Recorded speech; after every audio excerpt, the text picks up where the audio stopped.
রান্না। মরিচ খাবো না সেটা তো হয়, তাহলে বেশি ভালো লাগবে দাঁতের নিচে পড়লে। শীতল শুটকির ভর্তাটা বানাবো।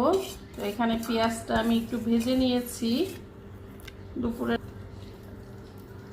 আর এখানে শীতল শুটকিটা মানে আমি সিদ্ধ করে নিয়ে পেঁয়াজ রসুন কাঁচামরিচ শুটকি সিদ্ধ করে নিয়ে তারপরে এখন মেখে নিব সবগুলি একসাথে।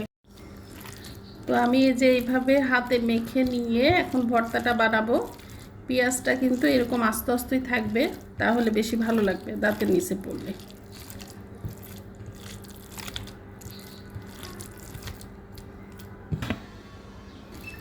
তো আমি শুটকির ভর্তাটা যে প্লেটে মেখে নিয়েছি ওখানে একটু ভাত নিয়ে নিলাম, খেয়ে নিই শুটকির ভর্তাটা দিয়ে।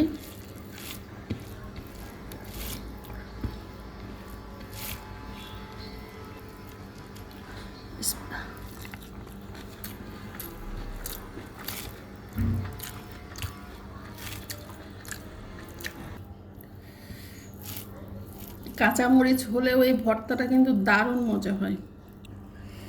তো আমার তো শুটকির ভর্তা দিয়ে খাওয়া হয়ে গেল, এখন আমি খাচ্ছি খেসারির শাক। খেসারির শাক খাবো, শুকনা মরিচ খাবো না সেটা তো হয় না, পোড়া মরিচ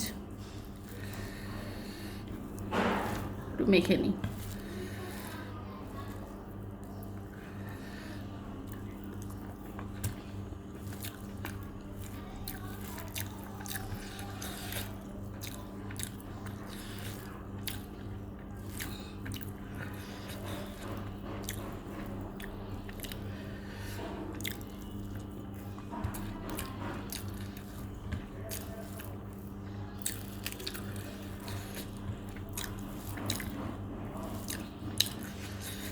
আপনাদের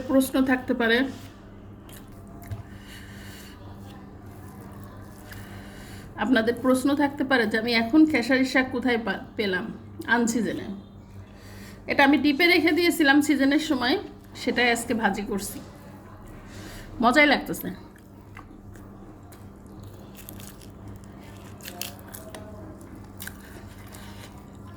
আর পোড়ামরিচ ভেঙে দিলে আরো মজা লাগছে।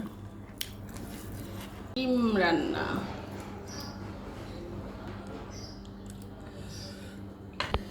তো এই গরমে ভাতের চেয়ে একটু লাউটা বেশিই খাবো, গরম যেহেতু, ঠান্ডা ঠান্ডা তরকারি।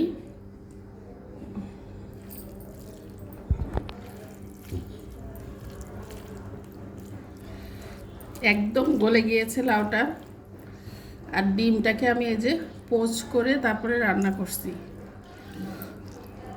ডিমের কুসুম খেতে কিন্তু আমার অনেক ভালো লাগে।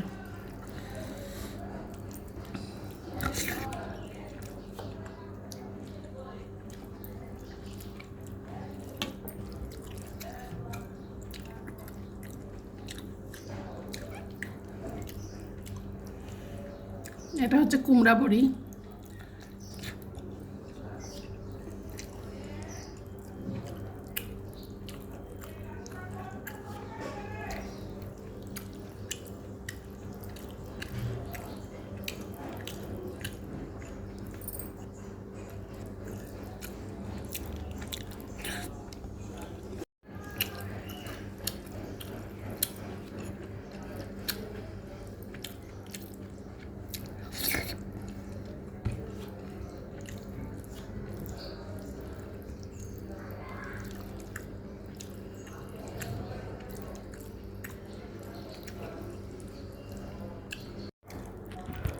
তো যাই হোক, মজার মজার খাবার খেলাম। সবাই ভালো থাকবেন, সুস্থ থাকবেন। ভিডিওতে লাইক কমেন্ট দিতে ভুলবেন না। আল্লাহ হাফেজ।